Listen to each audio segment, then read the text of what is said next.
Tällä videolla esitellään sähköisen viljapassipalvelun käyttöliittymän päänäkymät. Aloitetaan kirjautumalla sisälle. Päädyttiin tämmöiselle aloitussivulle, missä on listattuna kaikki tämän organisaation viljapassit, missä se on jossain roolissa mukana. Se löytyy tästä mökin kuvan kohdalta.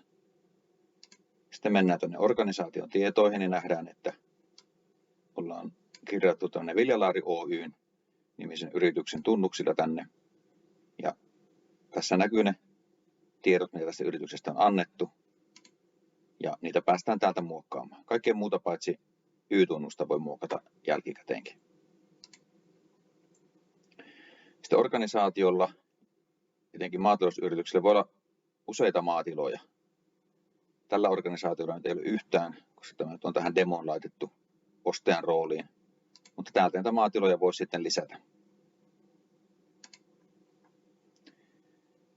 Organisaatiolla voi olla useita paikkoja, mitä halutaan tänne valmiiksi täyttää.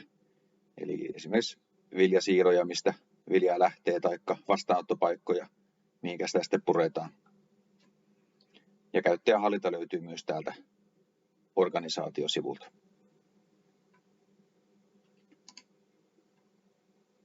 Omat tiedot, eli tämän kirjautuneen käyttäjän tiedot löytyy sitten tästä kolmannelta välilehdeltä. Ja nähdään, että pääkäyttäjän roolissa ollaan täällä. Täältä pääsisi myös vaihtamaan salasanan. Ja tässä on ohjeet siitä, että minkälaista salasanaa tämä järjestelmä odottaa. Ohjesivut löytyy täältä ja ehkäpä nämäkin video-ohjeet tänne tulee jossain vaiheessa. Ja tosiaan myös tästä Viljapassi-logosta pääsee tälle aloitussivulle mukaan. Tästä on 2 kieliversiota nyt julkaistu, suomi ja englanti. Ne voi vaihtaa täältä lipuista. Myös ruotsi on täällä valmiutena, kun saadaan vaan oikea sanasto sinne.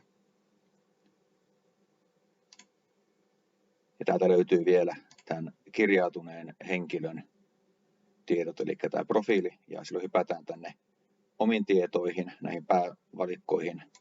Tai jos mennään organisaation tietoihin, mihin tämä käyttäjä kuuluu, niin päästään tänne organisaation välilehdelle. Täältä voidaan myös vaihtaa salasana tai kirjautua ulos palvelusta.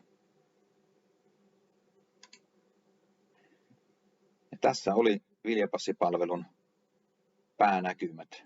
Ja katsotaan seuraavalla videolla sitten näitä tarkemmin.